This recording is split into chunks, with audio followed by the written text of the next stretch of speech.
Bismillahirrahmanirrahim.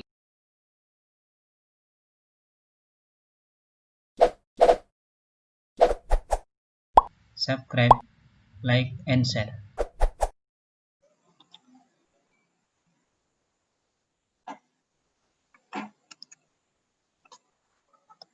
Atau min khosaisid dakwah.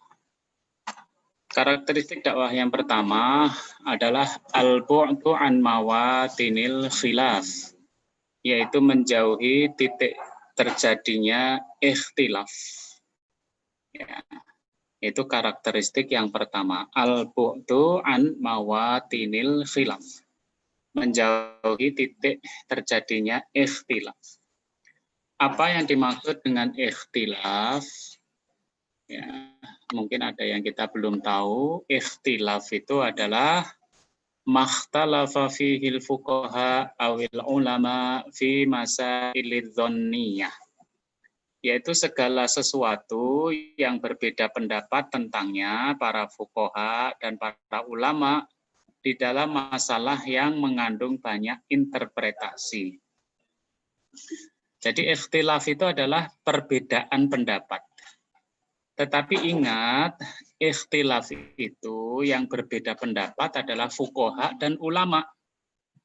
Jadi bukan sembarang orang. Saya berbeda pendapat dengan Anda, kemudian kita mengatakan ini adalah ikhtilaf di antara kita. Ya, kalau makna umum ikhtilaf benar. Tapi kalau makna khusus, ini bukan ikhtilaf, ini debat kusir aja. Jadi ikhtilaf itu perbedaan pendapat yang berbeda itu fuqaha dan ulama. Ya makanya sekarang kalau ada COVID-19, ada satu orang bukan fuqaha, bukan ulama, tapi penceramah. Dia kemudian mempunyai pendapat sendiri yang itu berhadapan-hadapan dengan pendapat jumhur ulama atau pendapat para ulama yang terkumpul dalam lembaga seperti MUI, Muhammadiyah, NU. Nah itu bukan ikhtilaf. Yaitu ada penceramah ngeyel namanya ya, penceramah ngeyel yang berhadapan dengan ulama, itu bukan ikhtilaf. Jadi jangan setiap perbedaan pendapat dikatakan ikhtilaf, enggak. Ya. Apalagi seseorang yang enggak berkapasitas tetapi punya pendapat sendiri dan kita menganggap yuk kita hormati segala perbedaan. Nah, itu enggak benar kalau dalam agama. Karena yang berbeda pendapat itu adalah fuqaha atau ulama, atau dalam satu lembaga fuqaha atau ulama. Itu pun masalah yang mengandung banyak interpretasi, jadi enggak semua berbeda pendapat. Misalkan sholat 5 waktu wajib enggak? Wah ini perbedaan pendapat ini antara ulama A dan ulama B. Nah bukan, karena sholat 5 waktu hukumnya wajib itu sudah menjadi nas yang qat'i, nas yang pasti, yang tidak ada perbedaan pendapat di dalamnya. Ya kalau ada yang berbeda pendapat berarti aliran sesat, itu ya. Nah di sini di dalam dakwah harus kita pahami pertama ikhtilaf itu akan terjadi sampai hari kiamat. Nah jadi jangan berpikir mbok segera selesai perbedaan pendapat ini, ya nggak bisa ya, nggak mungkin. Ya ikhtilaf itu yang namanya berbeda pendapat itu sudah jadi karakter agama Islam. Jadi ya sampai kiamat ya akan terjadi ikhtilaf itu. Tapi ikhtilaf yang benar ya. Tidak asal semua penceramah punya pendapat masing-masing dan mengatakan mari kita berbeda pendapat, hormati perbedaan pendapat. Nah itu bukan ikhtilaf, itu asal beda namanya itu ya. Yang kedua, setiap mujtahid mendapatkan pahalanya. Jadi orang yang tingkatan mujtahid, orang yang sudah bisa mengeluarkan fatwa, ya, orang yang sudah bisa ijtihad, yaitu dia mendapatkan pahalanya karena dia mengeluarkan fatwanya itu berdasarkan ilmu, ya bukan karena ketidaktahuan, sehingga tidak perlu memaksa orang lain untuk mengikuti pendapat kita. Ya nggak perlu, yang misalkan awal Ramadan hisab sama ru'yah ya sudah, yang bersikukuh hisab ya sudah, yang bersikukuh ru'yah ya monggo, ya karena masing-masing merasa mempunyai dalil, argumen sendiri-sendiri ya tentang hisab dan ru'yah. Yang ketiga, sikap terhadap ikhtilaf adalah saling menghormati. dan jangan dijadikan alasan perpecahan di dalam agama. Misalkan NU itu tarawehnya 23 rakaat, Muhammadiyah 11 rakaat. Ya, dan mereka masing-masing meyakini argumennya sendiri-sendiri. Ya sudah, saling menghormati. Jangan kemudian dijadikan alasan perpecahan agama. Misalkan yang 23 itu ahlu sunnah wal jamaah, yang 11 itu berarti bukan. Nah, enggak benar ya. Apalagi sholat taraweh itu hukumnya adalah sunnah. Artinya kita enggak sholat taraweh enggak apa-apa, tetapi kalau berpecah dalam agama haram. Ya, jangan sampai kita menjalankan yang haram gara-gara sesuatu yang sunnah. Itu ya. Yang keempat, sikap menghormati dan memberikan toleransi lebih didahulukan daripada meminta dihormati dan minta ditoleransi. Misalkan kita sholat di masjid yang ada kunutnya waktu subuh. Maka ya kita harus mengikuti kunut. Kalau kita nggak mau kunut, maka jangan sholat di masjid yang ada kunutnya. Nah, mudahnya gitu. Saya kalau subuh nggak kunut dan saya nggak mau kunut, ya jangan sholat di tempat yang ada kunutnya. Kalau kita sholat di tempat yang ada kunutnya, maka kita harus menghormati, yaitu dengan membaca kunut. Ya. Yang kelima, tidak ada larangan melakukan studi ilmiah yang jujur terhadap persoalan khilafiyah. Ya, jadi sebenarnya kunut dalam subuh gimana? Nah, itu ditelaah. Sebenarnya jumlah sholat tarawih itu gimana? Ditelaah. Ya. Tetapi dengan catatan dalam naungan kasih sayang dan saling membantu karena Allah untuk menuju kebenaran. Semua itu tanpa melahirkan sikap egois dan fanatik. Ya. Alasannya studi ilmiah, tapi di dalam hatinya pokoknya taraweh kudu 13. Ya, alasannya studi ilmiah, yang satu pokoknya taraweh harus 11. Nah, itu namanya bukan studi ilmiah, itu sikap fanatik dan egois. Ya. Kalau mau melakukan studi ilmiah, ya silahkan untuk menghadapi atau coba membahas persoalan-persoalan khilafiyah. Nah, itu ya prinsip yang pertama di dalam dakwah, ya karakteristiknya adalah bu'du an mawadinil khilaf, menjauhi terjadinya titik-titik, menjauhi titik terjadinya ikhtilaf. Ya. Karakteristik yang kedua adalah al-inayah bitakwin wa tadarruj fil khutuwat, yaitu memperhatikan masalah pembinaan dan bertahap di dalam langkah-langkahnya.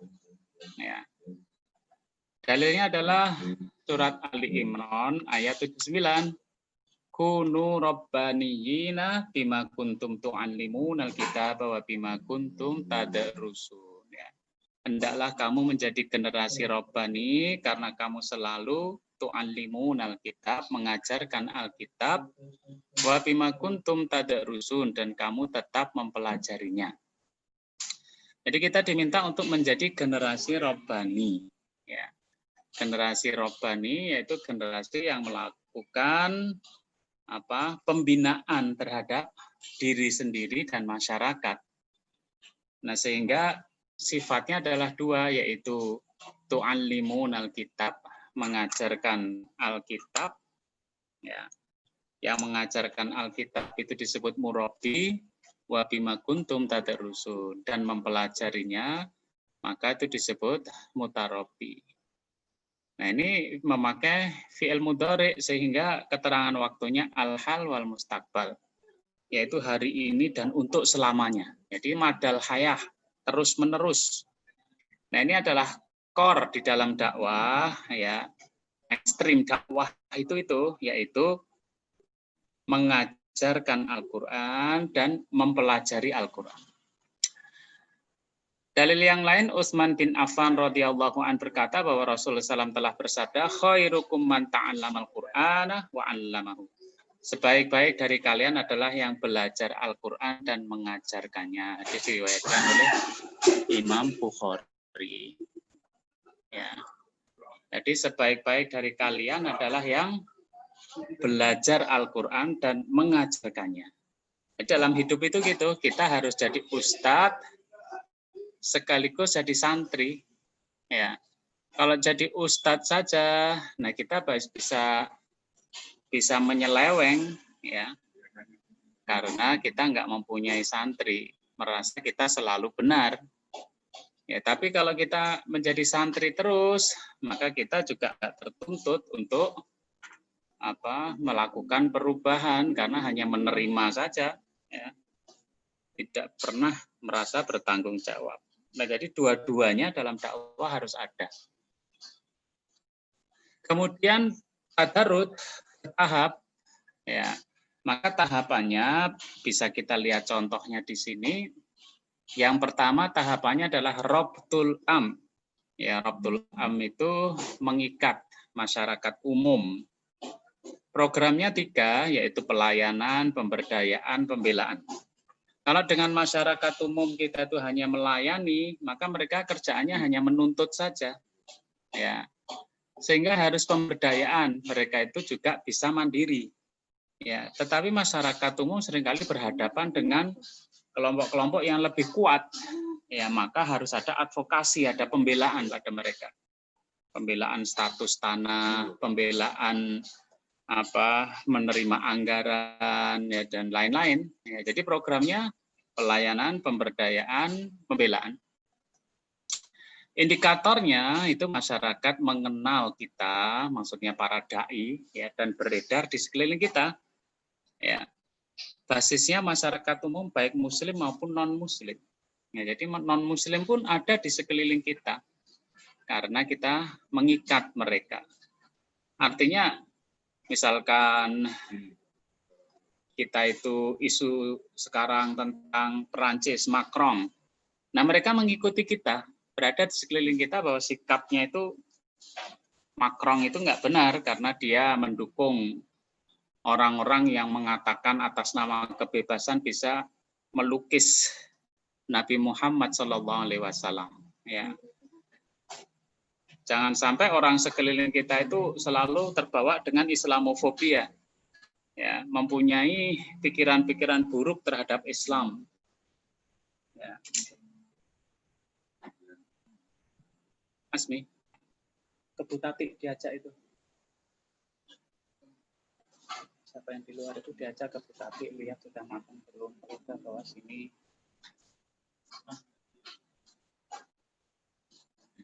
Yang kedua adalah at-ta'rif. At-ta'rif itu adalah programnya ta'lim dan tablik. Ya, ta'lim dan tablik, ya orang sering mengatakan ini sama. Ta'lim mestinya adalah taswidul ulum, penambahan ilmu. Tablik itu lebih kepada iklan, ya, kepada promosi.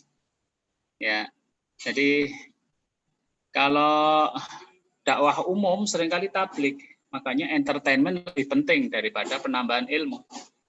Tetapi mestinya masyarakat harus taklim, yaitu tazwidul ulum, ada ilmu yang bertambah. Yang nggak bisa baca Quran menjadi bisa baca Quran, yang bisa baca Quran tahsinnya jalan, sehingga bacanya tajwid dan makhrajnya benar. Tajwid dan makhrajnya benar, kemudian tambah tahfidz sehingga hafalannya ada, nah, meningkat gitu taklim itu. Ya. Belajar tentang fikih Islam mulai dari toharoh, ya, kemudian sholat, ya, dan seterusnya sampai fikih bernegara. Nah, sekarang ini fikih seringkali sampai toharoh udah selesai pengajiannya, sehingga kita nggak pernah belajar fikih bernegara. Nah, karena nggak belajar fikih bernegara, kita itu ikut-ikutan terhadap hal yang nggak benar. Ya, misalkan anti terhadap khilafah. Nah, ini kan kita nggak pernah belajar, malah anti-anti saja. Ya, ini nggak pernah belajar tentang fikih daulah. Ya. Kalau ada orang yang jadi teroris atas nama khilafah, yang keliru terorisnya, jangan disalahin khilafahnya. Dan nanti kalau orang teroris atas nama Islam, Islamnya yang salah gitu ya. Ya, indikatornya kalau orang itu taklim dan tablik, percaya kepada kita, percaya pada dai-nya. Ya, basisnya adalah masyarakat juga, sosial. Kita punya basic sosial, ya, basis basis kaum muslimin karena mereka ilmunya bertambah dan mengenal pada Islam. Yang ketiga tingkatannya adalah at-takwin, yaitu membentuk pribadi dai dan jundi. Kalau tadi menerima, ini sudah mulai bisa memberi, mempersembahkan apakah itu ilmunya, hartanya, waktunya, tenaga, pikiran, dan pembelaan. Nah, mereka itu bergerak bersama kita, bersama para dai, ya, mulai memberikan santunan pada orang yatim, ada desa binaan, mengisi pengajian, ya kan? Itu mulai mereka itu at-takwin, ya. Dan yang keempat adalah at-tanfis, yaitu mencetak qiyadah, mencetak pemimpin-pemimpin. Ya, kadang-kadang ditanya mana dari Islam calon presiden, nggak ada.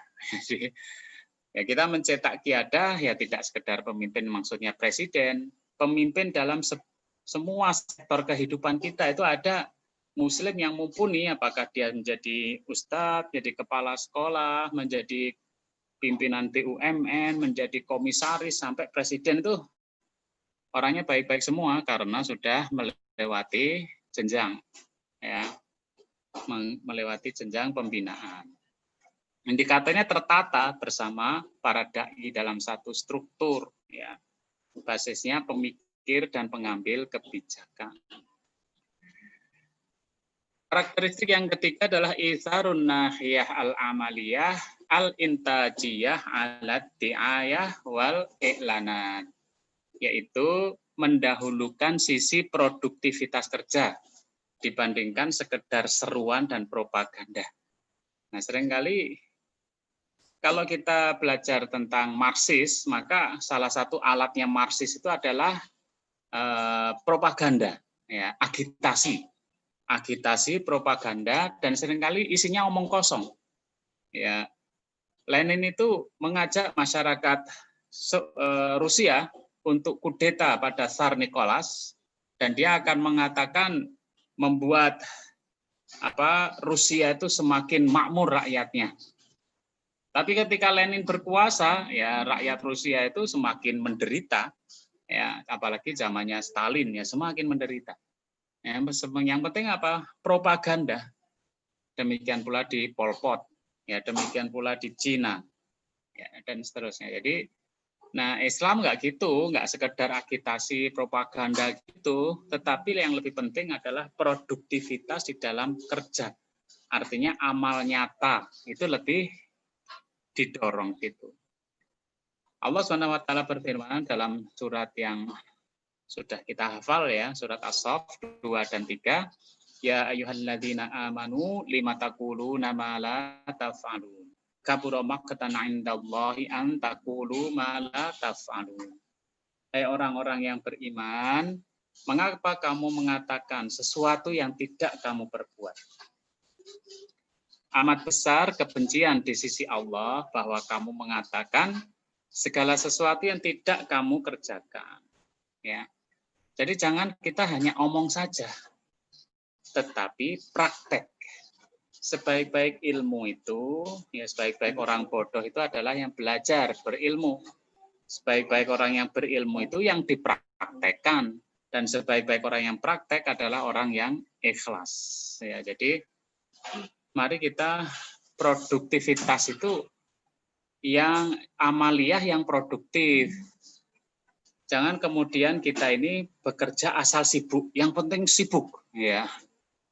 Jadi, nah itu namanya nggak produktif, sehingga teori-teori produktivitas ya kita harus punya supaya kerja kita ini profesional yang menghasilkan. Kalau pedagang ya laku barangnya dan menghasilkan keuntungan. Kalau dia pemborong, ya dia mengerjakan bangunan dengan baik dan dapat keuntungan. Nah, itu produktivitas. Kalau dia seorang dai bisa mengajak orang yang non jadi masuk Islam atau seorang muslim menjadi pendukung dakwah. Nah, itu produktivitas. Jangan sampai kita bicara kemana-mana nggak ada yang dukung kita. Ya, contohnya orang banyak ya dakwah, tapi ketika ada kepentingan misalkan membela Islam, mereka pada berlarian, ya mereka tidak mengikutinya, ya hanya senang mendengarkan dakwah, apalagi ceramahnya penuh dengan entertainment, ya candaan, guyonan. Nah itu ya, jadi jangan sekedar slogan ya.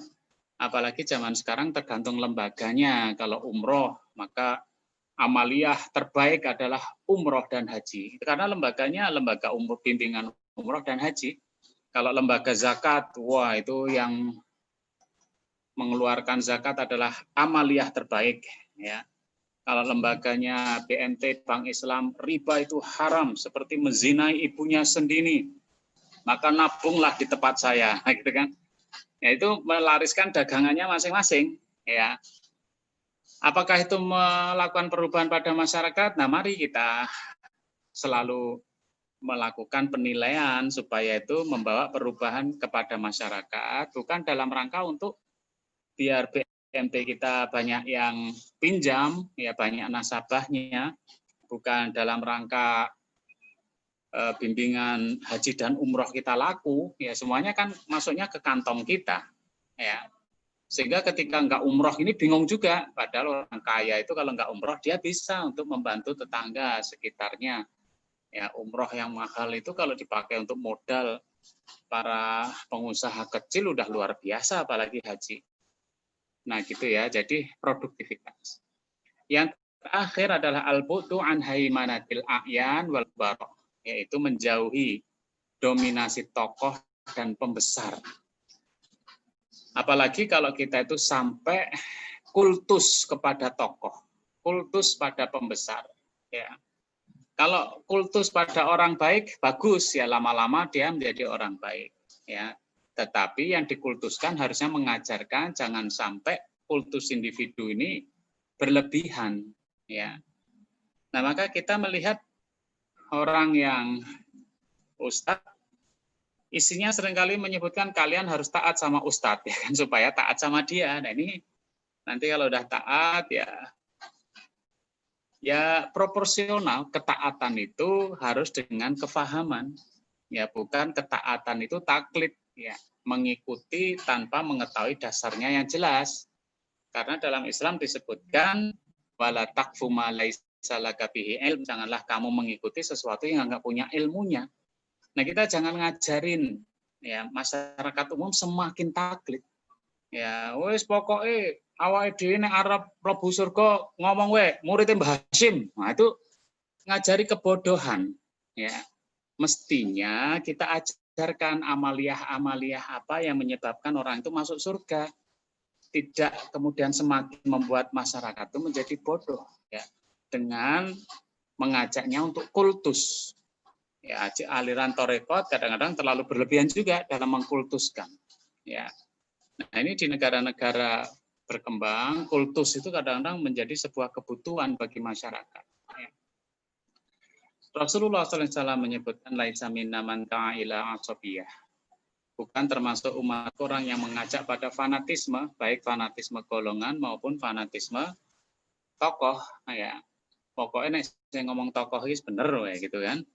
Yang dilakukan tokohnya baik aja, ya. Kalau yang dilakukan orang lain jelek aja, nah itu fanatisme. Ya ukurannya nggak jelas. Walaisa minna man qatala ala asabiyah, dan bukan termasuk orang termasuk kaumku yang saling membunuh atau berperang karena fanatisme. Ya. Ya orang fanatisme sekarang kan mendukung bola PSIM, ya siap untuk mati membela PSIM, itu kan? Nah itu matinya kan jahiliyah. Ya, atau saya siap mati untuk organisasi saya. Nah itu kalau nggak dilandasi dengan ilmu, ini programnya apa, ya dalam rangka apa, yaitu bukan termasuk umatnya Rasulullah SAW. Walaisa minna man mata ala asabiyah, dan jangan bukan termasuk umatku yang mati karena fanatisme kelompoknya. Nah, jadi kita dilarang untuk terkena dominasi. Tetapi bukan pula kita kemudian nggak hormat pada orang lain, nggak juga. Kita tuh hormat pada orang lain, tetapi tidak fanatik, tidak fanatisme. Ya. Nah mungkin itu 4 hal ya tentang karakteristik dari dakwah. Mohon izin terkait surat As-Saff 23 bagian amat besar kebencian Allah. Dalam hal ini melingkupi apa saja? Apakah termasuk penundaan pengabulan dosa? Ya.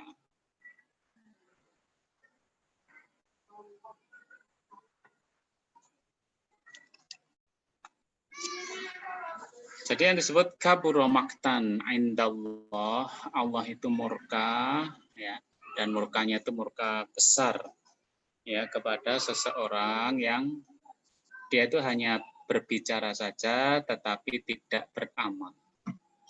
Kemurkaannya termasuk apa? Nah, ini nggak ada rinciannya, tetapi yang dimaksud di situ adalah murkanya Allah itu kalau orang asal bicara saja, ya.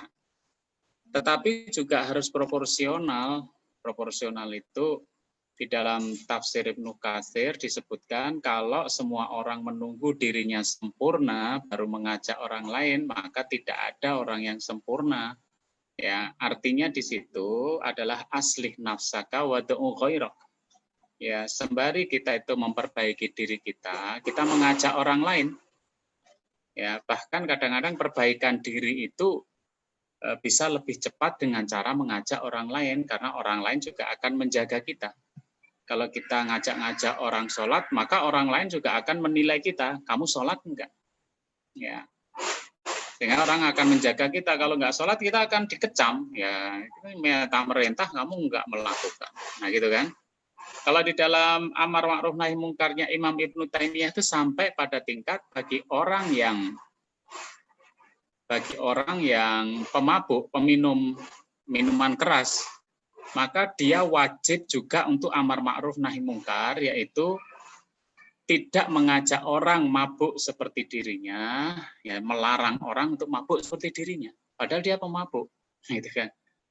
Jadi sementara ini orang kan sering keliru ya, oh kamu aja mabuk masa melarang kita mabuk? Iya itu di dalam amar ma'ruf nahi mungkar Imam Ibnu Taimiyah, seorang pemabuk wajib melarang orang lain mabuk seperti dirinya. Nah, gitu ya. Ada lagi yang lain?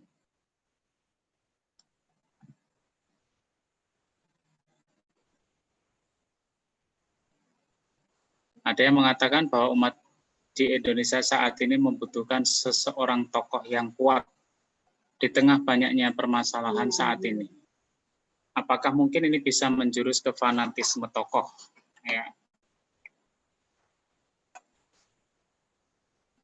Saat ini di Indonesia memang masyarakat sedang membutuhkan tokoh, ya. Dan kelirunya adalah kadang tokoh yang sebenarnya nggak besar, tetapi karena ditekan-tekan malah menjadi besar. Ya.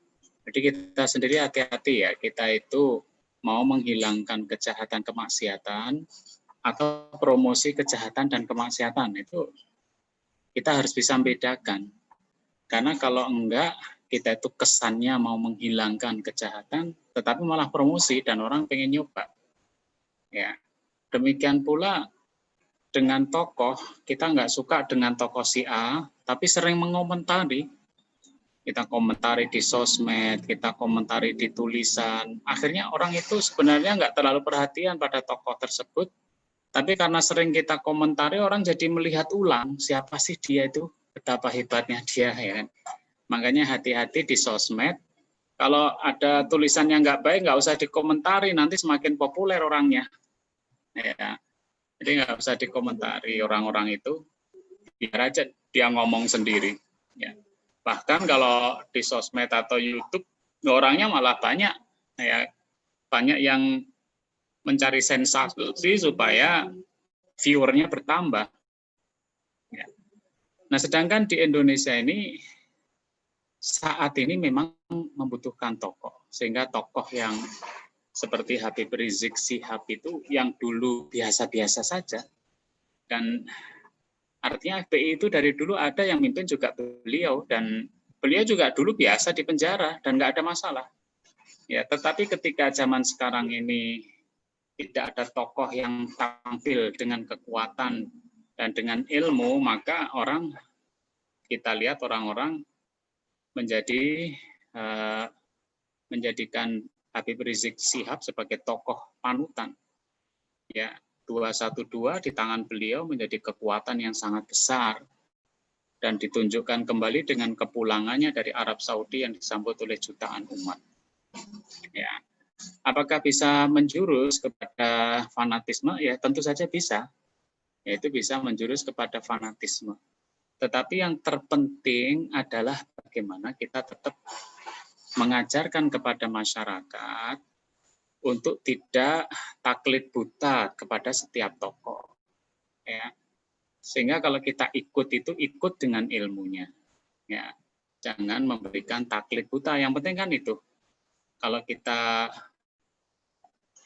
membela Habib Rizik Syihab atau bersama jalan dakwahnya ya silahkan saja, tetapi jangan kemudian taklid buta. Ya. Itu ya, sehingga tidak terjadi fanatisme kepada tokoh. Kemudian ada lagi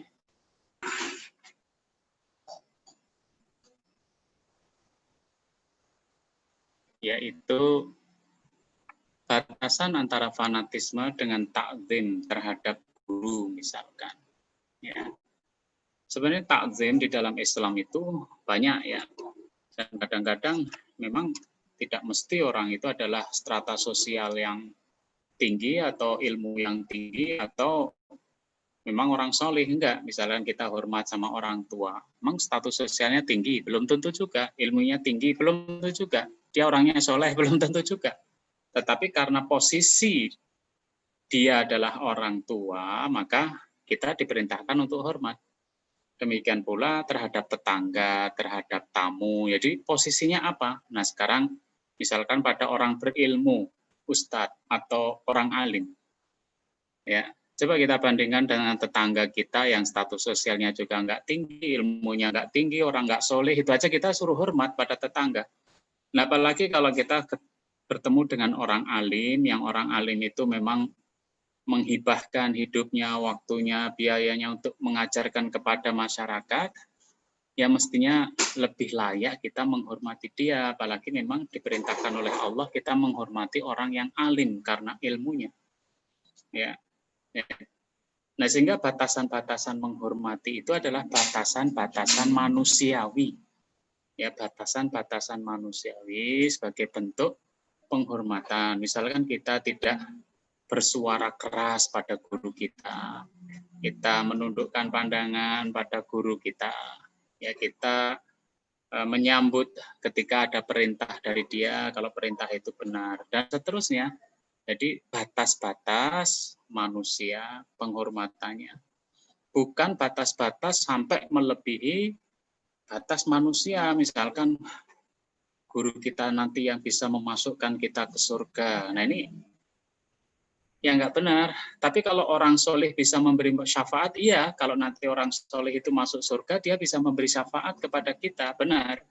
Tetapi kan tidak mesti guru kita ini yang memasuk dengan keyakinan akan memasukkan kita ke dalam surga. Nah kan ya belum tentu, dia juga nggak ngerti nasibnya, ya gitu kan. Jadi batasannya jangan berlebihan, apalagi sampai melebihi kecintaan kita kepada Allah dan Rasulullah. Ya. Dia yang apalagi dengan keyakinan-keyakinan yang syirik. Hidup saya jadi selamat karena guru saya, hidup saya jadi apa dan macam-macam. Nah itu yang jangan sampai ke wilayah itu ya. Jadi sopan ya dalam bahasa kita, adab kepada guru gitu ya. Bagaimana jika kita Muhammadiyah dan menjadi imam atau khatib di lingkungan NU? Apakah harus menjadi NU? Ya tidak harus menjadi NU, tapi menghormati NU, dan itu biasa-biasa aja. Ya Anda orang Muhammadiyah, kemudian jadi imam di masjidnya NU yang di situ ada kunutnya. Dan Anda mau, ya. Padahal imam itu, syarat imam itu dicintai sama makmumnya. Nah, Anda selesai jadi imam dibenci sama makmumnya karena nggak baca kunut. Nah, itu berarti nggak sempurna kita menjadi imam. Dan ketika kita berbicara tentang ikhtilaf, itu bukan berbicara hak dan batil kalau ikhtilaf itu. Kita sholat 11 sama sholat 23 itu bukan tentang hak dan batil, cuma pilihan fikih aja. Ya. Nah, sehingga kalau Anda seorang Muhammadiyah jadi imam di NU, ikuti. Tidak hanya itu, Anda jadi imam di mana saja, maka Anda ikuti budaya di situ bagaimana. Ya. Misalkan Jumatan jadi khotib harus memegang tongkat, ya pegang aja tongkatnya. Ya kan, jadi karena mereka memakai fikih itu. Ya, kalau di beberapa negara Asia itu Jumat itu harus pakai bahasa Arab dan cuma sebentar, tetapi pengantarnya yang panjang. Nah, ya kalau sudah di situ ya kita jadi khotib di situ ikutin aja. Kita jadi imam di tempat masjid yang memang sholatnya cepat ya, jangan lama-lama. Kita jadi imam di tempat yang masjidnya suka dengan bacaan yang lama makmumnya, ya baca aja yang lama kalau hafal ya. Kita sholat di masjid yang sangat memperhatikan sarungnya kena mata kaki atau enggak, ya dijaga itu jangan kena mata kaki. Nah gitu ya, jadi jangan sampai kita itu menjadi orang yang dibenci gara-gara kita itu bersikukuh dengan ikhtilaf yang kita pegang. Gitu ya. Tapi tidak dikatakan menjadi NU loh ya, cuman hanya menghormati saat kita ada di tempat orang NU. Nanti dari situ jadi Muhammadiyah lagi. Ya. Bagaimana Ustadz kita menempatkan menjaga fanatisme terhadap apa ini perbedaan faham, ya. Jadi menjaganya gini, kita bekerja sama terhadap hal-hal yang kita sepakati, ya. Jadi hal-hal yang kita sepakati kita bekerja sama. Terhadap hal-hal yang kita berbeda maka kita toleransi, yaitu prinsip itu sebenarnya dipakai juga untuk teman-teman kita non-muslim, ya sama gitu. Kalau hal-hal yang kita sepakati, ya kita bisa kerjasama. Hal-hal yang kita berbeda, kita toleransi. Banyak dai, terutama dari kalangan tradisional, yang mengatakan bahwa dalam berdakwah kita harus mengikuti kemauan umat. Kalau tidak, kita akan ditinggalkan umat. Apakah yang semacam ini sesuai dengan prinsip dakwah? Nah, ini harus didetailkan. Yang dimaksud di situ adalah khatibun nas ala qadri uqulihim. Yang pertama itu, berbicaralah kepada manusia sesuai dengan kadar akalnya. Lah kalau mereka itu rata-rata strata pendidikan rendah, kita ngomongnya melangit, ya kita ditinggal oleh umat. Ini ngomong apa orang ini, ya kan? Kalau sebaliknya kita berbicara di kalangan orang-orang terpelajar, kita ngomongnya terlalu sederhana, ya mereka nggak suka juga. Jadi bicaralah sesuai dengan kadar akal mereka. Dalam memberi contoh pun juga gitu kan. Kita dakwah di tempat Gunung Kidul, tapi contohnya Arab Saudi. Nah mereka bingung juga ya. Di sini nggak ada yang kayak gitu. Nah, gitu ya. Yang kedua, bilisani qaumihim, ya. Wa ma arsalna min rasulin illa bilisani qaumihi. Ya.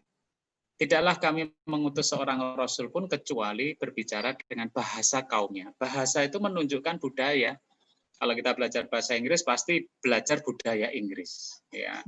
Karena untuk memahami kalimat atau kata-kata dalam bahasa Inggris itu harus mengerti kebiasaan orang Inggris juga. Demikian pula belajar bahasa Arab. Ya. Nah, sehingga yang kedua adalah maksudnya mengikuti kemauan masyarakat itu adalah sesuai dengan budaya mereka. Karena kita dakwah kepada orang Jawa, kita pakai bahasa Jawa, kemudian pakai beska, pakai belangkon. Nah, itu mereka merasa CS sama kita. Kita nggak ditolak dakwahnya karena ya kita memiliki budaya yang sama. Kemudian kita bicara santun. Ketika kita di Medan, ya itu laku yang kayak gitu. Ya, kita harus bicara apa adanya. Dan mereka nggak tersinggung dengan kita bicara apa adanya. Nah, jadi kita berbicara dengan budaya masyarakat setempat. Ya. Bahkan kadang bahasa itu kayak di Papua itu mereka mengatakan sapi itu adalah babi Islam. Nah, jadi sekarang babi diganti apa? Babi Islam. Maksudnya sapi. Jadi istilahnya gitu. Masjid dikatakan gereja Islam. Ya. Sekarang kita nggak gereja lagi, tapi gereja Islam. Ya. Itu sesuai dengan budaya yang mereka bisa cerna. Nah, jadi maksudnya mengikuti masyarakat itu adalah yaitu berbicaralah sesuai dengan kadar akal masyarakat dan sesuai budaya setempat. Tetapi bukan bermakna apa aja yang itu ada di masyarakat kita harus ikut mereka. Nah itu yang nggak benar. Kalau di masyarakat pada nggak menutup aurat ya kita jangan nutup dulu. Nah itu nggak benar. Ya kalau di masyarakat pada main judi dan arak kita main judi dan minum arak dulu. Nah itu juga nggak benar. Ya, jadi dakwah ini tidak menghalalkan sesuatu yang sudah haram, enggak. Ya. Tetapi kalau kita mengajak masyarakat kan bertahap, ya kan? Orang minum langsung kita datangin, kita larang ya bisa aja kita dipukuli oleh mereka. Dan 13 tahun Rasulullah SAW di Makkah yang dilakukan beliau adalah akidah, yaitu bagaimana masyarakat mencintai Allah SWT, rindu akan surga, takut pada neraka. Barulah setelah 13 tahun di Madinah itu ada hukum halal dan haram. Nah, gitu ya.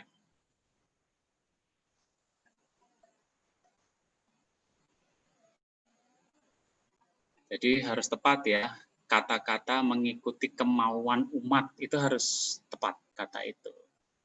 Nanti kalau enggak ya, kadang-kadang kenapa kamu dakwahnya kok jorok omongannya? Ya masyarakat sini suka jorok. Nah itu ya enggak benar. Ya kita asal aja. Ya.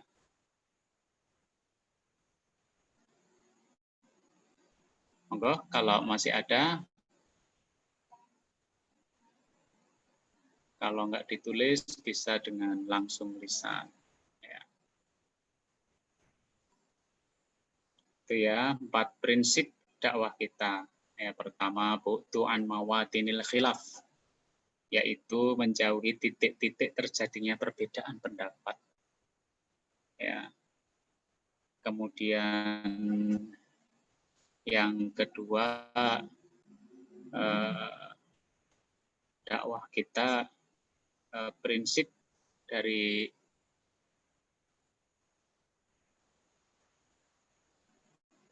dakwah kita adalah al-inayah bitakwin wa tadarrud fil khutuwat.